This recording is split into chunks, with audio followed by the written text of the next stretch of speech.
आज छठ महापर्व शुरू हो रहा है। छठ महापर्व के साथ जिस प्रकार से हर्षोल्लास हर तरफ मचा हुआ है, विधानसभा चुनाव की परिस्थितियां धीरे धीरे करके गर्म होती जा रही हैं और आने वाले 6 तारीख को और 11 तारीख को 2 चरणों में मतदान होने वाला है। हम भी प्रयास कर रहे हैं कि मतदान होने से पहले हम बिहार के अलग अलग मुद्दों पर बातचीत करें और उन अनुभवी लोगों से जो अपनी राजनीति कुछ समझ रखते हैं। इस समय हमारे साथ में एक महानुभाव हैं, इनसे हम बातचीत करेंगे। जो प्रबुद्ध लोग हैं उनके पास बहुत कुछ है बताने के लिए जो ग्राउंड पे हो रहा है। आप बिहार से और देश के कोने कोने से जो ये न्यूज़ देख रहे हैं उनको ये न्यूज़ देख करके समझ में आएगा कि बिहार में क्या माहौल है चुनाव का। सर बहुत बहुत स्वागत है आपका। धन्यवाद, नमस्कार। सर हम आपसे ये जानना चाहेंगे कि सबसे पहले आज नहाने खाने के साथ छठ पर्व शुरू हो रहा है। आपके प्रशांत किशोर जी दीपावली के दिन भी जमनिया गांव में जा करके दिवाली मना रहे थे, तो उनके लिए तो सारा जो पर्व है वो चुनाव ही बन करके रह गया, क्योंकि वो बिहार की दशा को सुधारने के लिए बार बार कहते रहे कि हम बिहार की दशा को सुधारने के लिए आए हैं। क्या माहौल चल रहा है आपके हिसाब से, अगर देश के लोग जानना चाहें तो? वैसे तो छठ की शुभकामनाएं सबको, आपके सारे दर्शकों को। अब मेरा ये मानना है कि जो राजनीतिक लीडर होता है, नेता होता है, वो समाज का भी नेता होता है। सोशल लीडरशिप और पॉलिटिकल लीडरशिप एक ही चीज़ है आज के ज़माने में। तो ऐसा नहीं है कि अगर वो जवनिया गांव गए तो वो सिर्फ राजनीति के लिए गए, उनका एक सामाजिक दायित्व भी होता है। जो भी पॉलिटिकल लीडर होता है उसका एक सामाजिक दायित्व भी है। पर्व त्यौहार में हम सब लोगों को, पॉलिटिशियन क्यों, हम सब लोगों को गरीबों को याद करना चाहिए और कुछ उसी पर्व त्यौहार के ही नाम पे अगर कुछ दान कर दिए, कुछ उनके लिए कर दीजिए, कुछ अच्छा कर। देखिए ये पर्व त्यौहार के जो ट्रेडिशंस चले आ रहे हैं ना, इसमें ये सब निहित है। हमारे जो संस्कार हैं, अरे बहुत बुद्धिमान लोगों ने, वो जीनियस थे उन लोगों ने जो बनाया था कि पर्व त्यौहार समय समय पे होता रहता है और उसमें ये सब परंपरा डाली जाती है कि गरीब को कुछ आप खिलाएंगे, गरीब को कपड़ा दे दिए, गरीब ऐसे ही करके तो समाज में सब लोगों की देखभाल होती है। तो ये परंपरा है। वही उसी मुद्दे पे हम आना चाह रहे थे। कार्यक्रम का शुरुआती क्षण है, हम यही जानना चाह रहे थे कि हमारी करीब 30 साल के आसपास उम्र हो गई। एक लंबे दशक के बाद हमने ऐसा नेता देखा है जो कीचड़ में और बारिश में भी रुक नहीं रहा है, लगातार एक ही दिन में कई सारी सभाएं कर रहा है और इस तरह का जो हुजूम नेता के आगे पीछे जो उसको देखने के लिए, सुनने के लिए बिना पैसे और दिए भी जो लोग उनको देखने के लिए जा रहे हैं, ये पहली बार हमने देखा है जो आज के समय में बिहार में हो रहा है। प्रशांत किशोर के लिए जो फैन फॉलोइंग है, मुझे लगता है कि वो आज के समय में और किसी नेता के लिए नहीं है जिस प्रकार से लोग उनसे जुड़ रहे हैं। बिहार चुनाव जो है वो लगातार कभी लालू जी के पक्ष में जाता रहा है, कभी एनडीए के पक्ष में आता रहा है। इस बार पहला बार ऐसा हुआ है कि एक नया विकल्प उनको मिला है। इसी प्रकार से 2004 में भी नीतीश जी एक विकल्प बन करके लोगों के बीच में आए थे। जनता कितना भरोसा कर रही है उनकी बातों पे, आपको क्या लग रहा है इसके बारे में? मैं पहले जो आपने बताई जो पद यात्रा की बात, उसके बारे में थोड़ा 1 मिनट के लिए मैं बताऊं। उनको ये प्रेरणा महात्मा गांधी से मिली, ये सब हम लोग जानते हैं। उन्होंने कई बार इस बात का जिक्र भी किया है। जब महात्मा गांधी साउथ अफ्रीका से जब भारत आए, तो अगर उनको पूरे भारत को एक साथ लेके चलना था तो पहले उनको पूरे भारत के बारे में जानना भी था। और जानने का एक तरीका, यही एकमात्र तरीका है कि आप जगह जगह जाइए, हर एक अलग अलग कोने में, बहुत बड़ा देश है, हर एक कोने में जाइए, वहाँ के लोगों से मिलिए, उनकी समस्याएं सुनिए। अब वो कैसे ट्रैवल करें?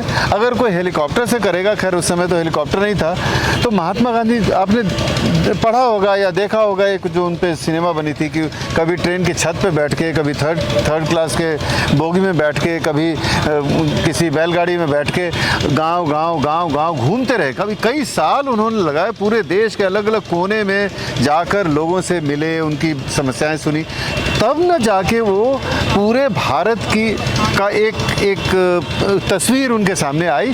फिर वो डिसाइड कर पाए कि किस तरह के आंदोलन करना है, कैसे लोगों को जगाना है, कैसे लोगों को बताना है, कहाँ पे राष्ट्रीयता की भावना जगाने के लिए उनसे किस तरह की बातें करनी है। ये बड़ी सारी, खैर बहुत लंबा टॉपिक हो जाएगा। तो मैं कहना चाहता था कि ये प्रेरणा उन्हीं से मिली। पद यात्रा का एक बहुत बड़ा फ़ायदा यही है कि आप जो रूबरू होते हैं और डायरेक्ट कांटेक्ट में आते हैं, जिस आदमी की समस्याएं आपको जाननी है, किसी के थ्रू नहीं, किसी के कोई मीडिया नहीं है इन बिटवीन, आप आमने सामने बात कर रहे हैं, फर्स्ट हैंड एक्सपीरियंस आप कर रहे हैं उनकी रहन सहन का, उनके घर में जाके देख रहे हैं कि वो कैसे। हम लोगों ने कितने गांव देखे हैं अपने पूरे जीवन भर में, 100, 50, 200, 300, वो तो 2 साल के अंदर, 2.5 साल के अंदर 5000 गांव घूम लिए और वहाँ लोगों को देखा। अच्छा, सिर्फ देखा ही नहीं, अब उसका डाटा भी तैयार करके रखे हुए हैं। अब उनसे कोई पूछे तो उनके फिंगर टिप्स पे होता है कौन सा प्रखंड, कौन सा गांव, कौन सा पंचायत। अरे बाप रे बाप, जो उनके पास डाटा है उनके दिमाग में और जो उनके पास डाटा है हार्ड कॉपी में, वो शायद ही कोई पॉलिटिशियन वैसा क्लेम कर सकता है कि उतना जानता है। तो मोरल ऑफ द स्टोरी आपके कहने का मतलब है कि ये जो पदयात्रा है, डाइवर्सिटी जो उनके समझ में आई है, ये जो डाइवर्सिटी का जो ज्ञान आया है, ये पदयात्रा से आया है। स्वाभाविक है कि उसके बिना तो हो ही नहीं सकता है। आप किसी के थ्रू जानिए, तरीके हैं सीखने के कई, आप सुन के सीखते हैं, आप पढ़ के सीखते हैं, लेकिन जो पर्सनल एक्सपीरियंस से सीखता है, सबसे अच्छी सीख तो वही होती है ना जी। जो आप जब तक आप खुद अनुभव नहीं करेंगे तब तक आपको जो आपका ज्ञान होगा वो अधूरा रहेगा। एक लेखक ने सर कहा है कि यदि यही रहा क्रम बच्चों के उत्पादन का तो कुछ सवाल आएंगे आगे बड़े बड़े, सोने को किंचित जगह धरा पर मिले नहीं, मजबूरन हम तुम सब सोएंगे खड़े खड़े। जिस प्रकार से जनसंख्या का विस्फोट होता जा रहा है और नेता जब उसके हाथ में माइक आता है, स्टेज पे आता है, तो उसके मन में जो कुछ आता है वो बोल देता है। उसे ये नहीं पता होता है कि जो हम उसे लगता है कि ये बातें सुन करके लोग हमें वोट दे देंगे। आज के समय में नेताओं की बातों का कोई महत्व नहीं रह गया। बहुत सारे नेता बहुत सारी बातें कर रहे हैं फ्री में देने की, कुछ लोगों को फ्री में मिल भी रहा है तो लोगों को लग रहा है कि ये जो कह रहे हैं वो सब कुछ हमें फ्री में मिल जाएगा और कहीं ना कहीं चाहे 50% हो चाहे 40% हो, इस तरह का वोट भी लोगों को मिल जाता है फ्री के चक्कर में। आज के समय में प्रशांत किशोर जी कह रहे थे, तेजस्वी यादव जी ने कहा कि हम बिहार के हर घर में एक नौकरी दे देंगे, और प्रशांत जी कह रहे हैं कि ये बिना सिर पैर की बातें हैं। तो आपको क्या लग रहा है कि जन सुराज कैसी उम्मीद बन करके लोगों के बीच में उभर रहा है, इसके बारे में आपका क्या ओपिनियन है? आएंगे उस टॉपिक पे भी। जो पहला जो जनसंख्या की बात है उसके बारे में थोड़ा सा बता दें। आश्चर्य है, आप देखिएगा कि पूरे पॉलिटिकल पार्टीज जितने आए हैं पिछले 10-12 साल से मैं देख रहा हूँ, जनसंख्या नियंत्रण तो डिस्कोर्स का हिस्सा है ही नहीं। जबकि हमारी सबसे बड़ी समस्या मुझको लगता है, अगर जनसंख्या का देखिए कम करना नहीं है, नियंत्रित करना है उसको। ये बहुत ज़रूरी है, दोनों में फ़र्क समझना। अब लालू जी खुद उनके 9 बच्चे, वो क्या जनसंख्या नियंत्रण की बात करेंगे? पढ़े लिखे आदमी थे। जब पढ़े लिखे लोग इस तरह की बात करते, और जो भारतीय जनता पार्टी है उनकी सोच है कि जनसंख्या बढ़ाओ, क्योंकि वो तो कम्युनल लाइन पे हर चीज़ को सोचते हैं।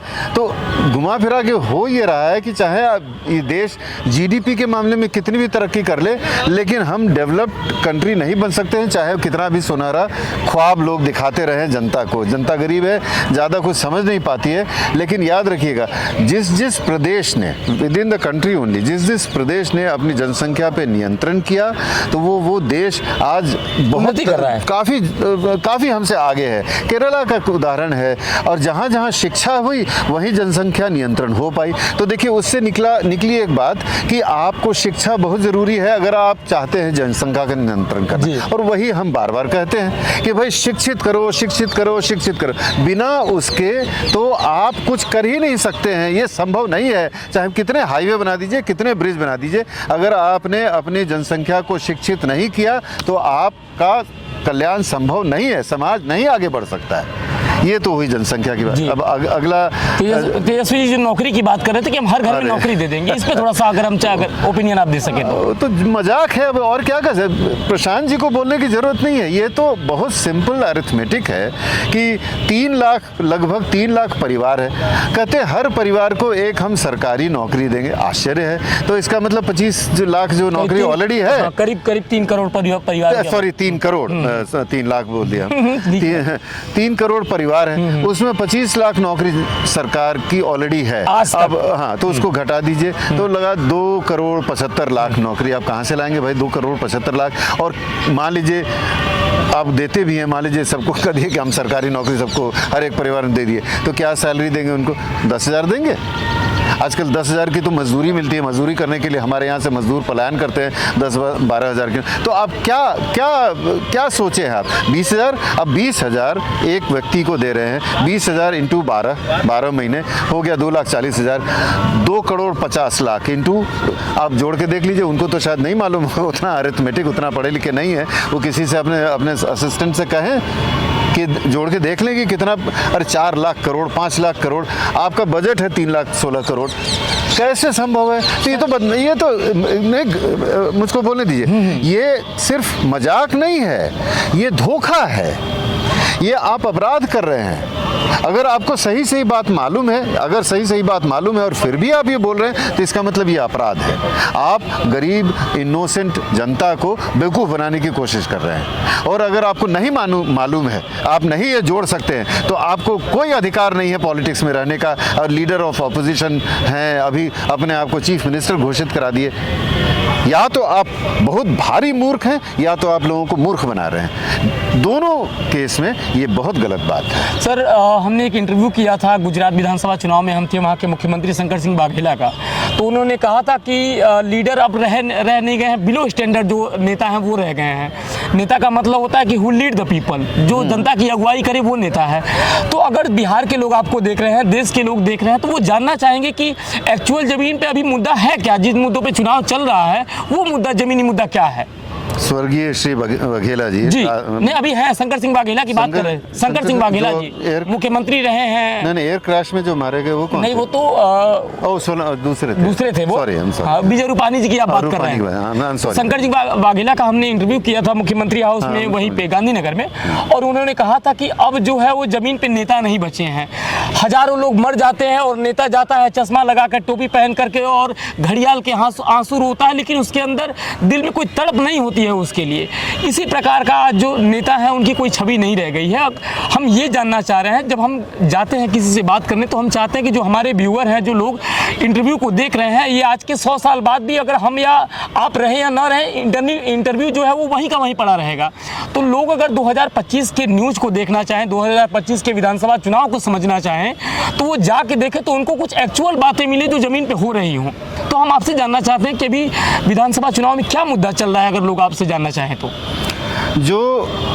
जो सही में नेता हैं, जिनमें समाज को, जिनमें कुछ मादा है समाज को नेतृत्व देने की, सिर्फ जैसा मैंने कहा ना कि सामाजिक नेतृत्व और राजनीतिक नेतृत्व अब एक ही आदमी को संभालना है जी, वो तो मुद्दों की बात कर रहे हैं। अब ऐसे लोग, मैं एक उदाहरण दे दूंगा, सम्राट चौधरी। मैंने किसी और पत्रकार को कहा कि आप जरा सोचिए, कोई स्कूल अपने किसी फंक्शन में उप मुख्यमंत्री को मुख्य अतिथि बना के बुलाएगा, वहाँ सम्राट चौधरी जाएंगे, उप मुख्यमंत्री मुख्य अतिथि बन के बच्चों को भाषण देंगे। क्या देंगे, क्या बताएंगे उनको?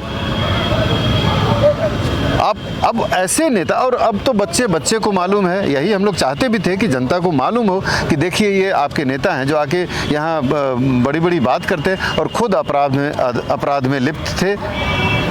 पढ़ाई लिखाई इनकी एकदम नहीं है, कुछ पढ़े लिखे नहीं है, और ये उप मुख्यमंत्री बने हुए हैं, वित्त मंत्री हैं, तो एक समय में वो बीजेपी के प्रदेश अध्यक्ष थे। तो अब ऐसे नेताओं को कौन प्रमोट कर रहा है? ये हमारे मोदी जी और अमित शाह जी, इन लोग को नहीं मालूम है उनके पृष्ठभूमि के बारे में, सिर्फ इसलिए कि वो एक खास जाति के नेता हैं, खास जाति से आते हैं, नेता नहीं है कि खास जाति से आते हैं। तो अब बताइए इसमें किस तरह के लोगों की संलिप्तता है?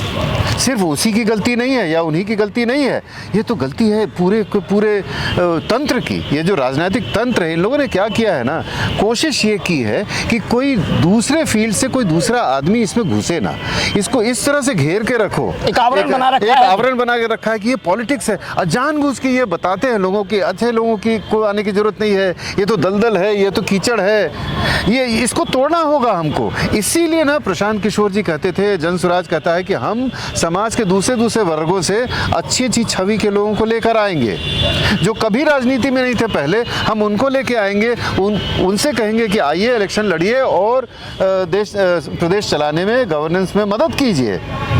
यही फ़र्क है आप देख रहे हैं जो क्लियर कट डिस्टिंक्शन है कि जो पहले से बने जमाए नेता सब है ना, वो लोग नहीं चाहता है कि कोई नया व्यक्ति अलग से दूसरी जगह, जैसे हम मर्चेंट नेवी में थे 40 साल, कल हम एक डिबेट में थे, तो डिबेट में एक दूसरी पार्टी का, हमको लगता है कि वो बीजेपी का ही प्रवक्ता था, कहता क्या है कि कैप्टन साहब आप गलत जगह पे हैं। भाई क्यों गलत जगह पे हैं?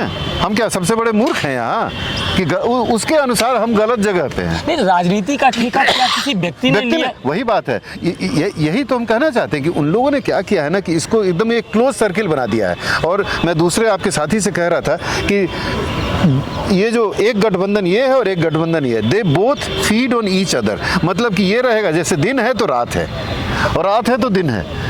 इन दोनों ने क्या किया है ना कि ये एक दूसरे को बस बैलेंस कर रहे हैं, तीसरे किसी को घुसने नहीं देना है।